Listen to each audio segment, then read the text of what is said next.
Early in my delivery career, at the age of 19, I joined Domino's to work at a store that had lost its franchise status and was taken over by a corporation. The place was in chaos, many staff had been let go, and they were scrambling to hire new people. Rush hours were particularly chaotic, with almost every order being late and drivers putting in exhausting 60-hour weeks.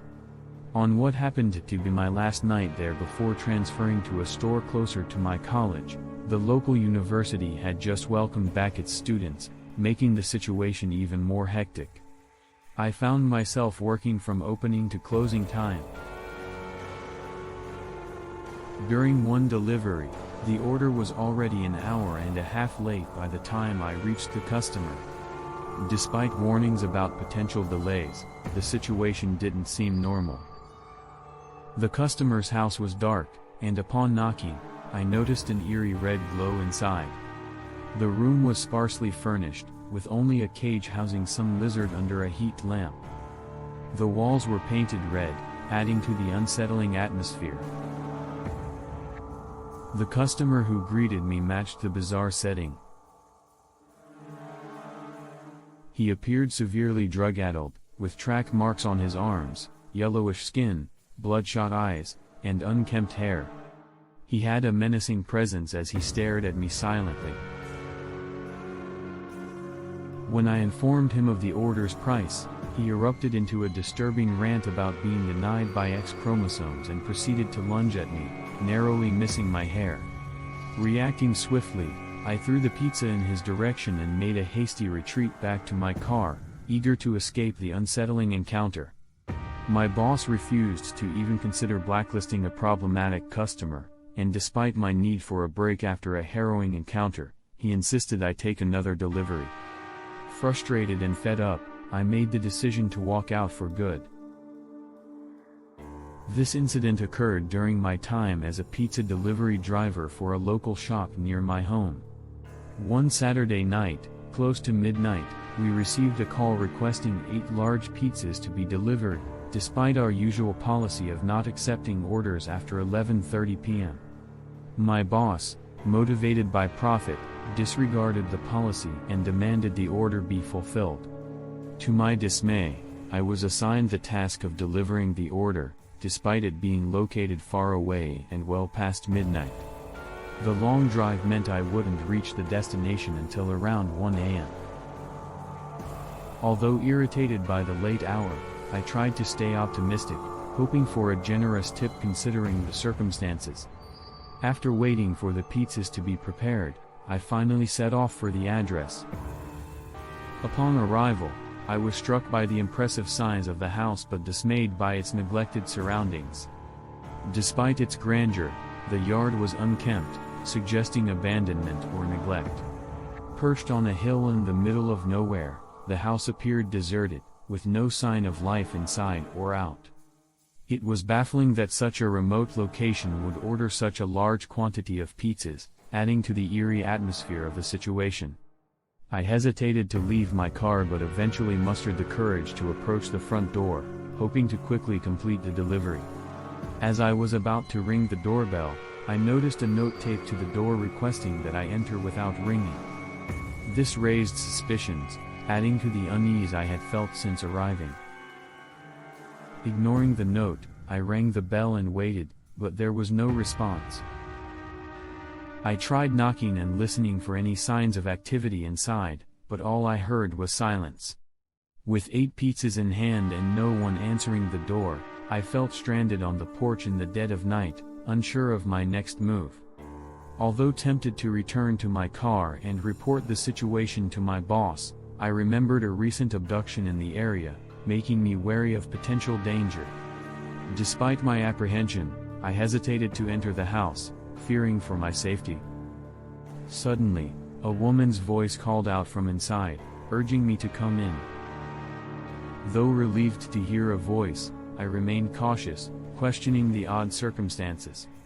As I cautiously entered the house, I kept my pepper spray within reach, ready for any potential threat. Inside, the house mirrored the neglect of its exterior, with mail piled up and lights dimly lit. The voice continued to beckon from upstairs, but something about it seemed off, unsettling me further. My suspicions peaked when I noticed a figure darting across the yard outside and a strange silhouette lurking in the darkness. Fearful and realizing the danger, I retreated back into the house, locking the door behind me, only to discover I had left my phone in the car, leaving me feeling trapped and vulnerable. Feeling trapped and desperate, I refused to succumb to fear and sought another way out. Opting to explore the hallway opposite the stairs, I moved cautiously through the darkened house, carefully avoiding obstacles strewn across the floor. Every creak and rustle heightened my senses as I scoured for a potential escape route. Despite encountering boarded-up windows and locked doors, I remained determined, willing to break through a window if necessary. As I reached the end of the hallway, I hesitantly opened the last door, the screeching noise echoing through the silent house. Suddenly, the light near the front door went out, and a chilling voice, no longer resembling a woman's, echoed down the hall, confirming my worst fears. Seeking refuge, I entered the dimly lit room, illuminated by flickering candles casting eerie shadows. My heart sank as I beheld a gruesome sight, a pentagram drawn in what seemed like blood, a chair with a mysterious pile atop it, and the unmistakable stench of death. With footsteps approaching, I realized my perilous situation. Spotting a window free of barricades, I made a split-second decision and hurled myself towards it, shards of glass tearing into my flesh as I crashed through to the outside. Ignoring the pain, I sprinted towards safety, the tall grass hindering my progress.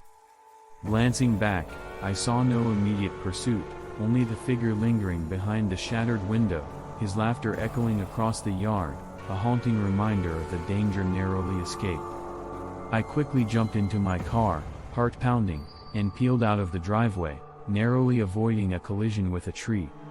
Although I didn't see the strange creature from earlier, I glanced back in my rearview mirror and noticed the front door of the house wide open, despite my efforts to lock it before fleeing. Driving far away from the ominous house, I finally grabbed my phone and dialed the police, blurting out the terrifying ordeal in a frantic rush of words. I also mentioned my need for medical attention. The operator assured me that help was on the way, and soon after, I heard the distant wail of police sirens. Once the police arrived, the events that followed became a blur, with the details unfolding on the local news. The truth, however, proved to be even more chilling than I had imagined. The house belonged to a wealthy elderly couple, who were living elsewhere and had given the property to their grandson. Shockingly, he confessed to the murders of 3 people over the past 6 months, including a visiting couple and the missing boy, Billy Holmes. His sinister plan had also targeted me as his next victim. Reflecting on the ordeal, I couldn't shake the realization that I narrowly escaped becoming his 4th victim. This all occurred in 2015, during a time when my sister and I often enjoyed watching Craigslist horror stories on YouTube. Ironically, that night, we found ourselves in a real-life horror scenario as we ordered pizza, blissfully unaware of the danger lurking just beyond our doorstep. After watching our videos for another 15 to 20 minutes, I excused myself to use the restroom. Soon after, I heard the doorbell ring, followed by my sister getting up to answer it. Assuming it was just the pizza delivery, I continued with my business, thinking nothing of it. Returning a couple of minutes later, I found my sister still at the door, engaged in conversation with someone. Though I couldn't quite hear what was being said, I recognized it was a man's voice. Curious, I approached to see what was happening, but my sister quickly shut the door, pizza in hand. Initially, I teased her for the delay, assuming there was a payment issue. However, I soon noticed that my sister seemed uneasy and wasn't eating, despite suggesting ordering pizza in the first place. When I asked her what was wrong, she recounted her unsettling encounter with the delivery guy. According to her, he had given her a creepy smile and asked invasive personal questions while fumbling with the pizza, even though we had already paid online. At first, I thought she was joking, but her nervous demeanor left me feeling uneasy. Despite the discomfort, we tried to enjoy our food and eventually managed to calm down about the incident, though it took an hour or two to shake off the unease. Just as we were preparing to tidy up and retire to our respective rooms, a loud and aggressive knock rattled the door, sending a shiver down our spines. Sharing a nervous glance, we cautiously approached the window, hoping to catch a glimpse of the person outside. While I hadn't seen him earlier, my sister immediately recognized the visitor as the same pizza delivery guy from before. The thought of calling the police crossed our minds, but before we could act, he knocked a couple more times before hastily driving off, as if sensing trouble brewing. We hurriedly checked that all the doors and windows were securely locked, then anxiously waited for what felt like an eternity for our parents to return home. When we finally told them what had happened, our mom brushed it off, attributing our unease to the scary videos we often watched. Though we initially insisted on the seriousness of the situation, we eventually relented and tried to move past the incident. Despite ordering from the same place a few more times, we thankfully never encountered that unsettling delivery man again. Although nothing more came of the situation, I can't shake the thought of what might have transpired if that creep had been more persistent.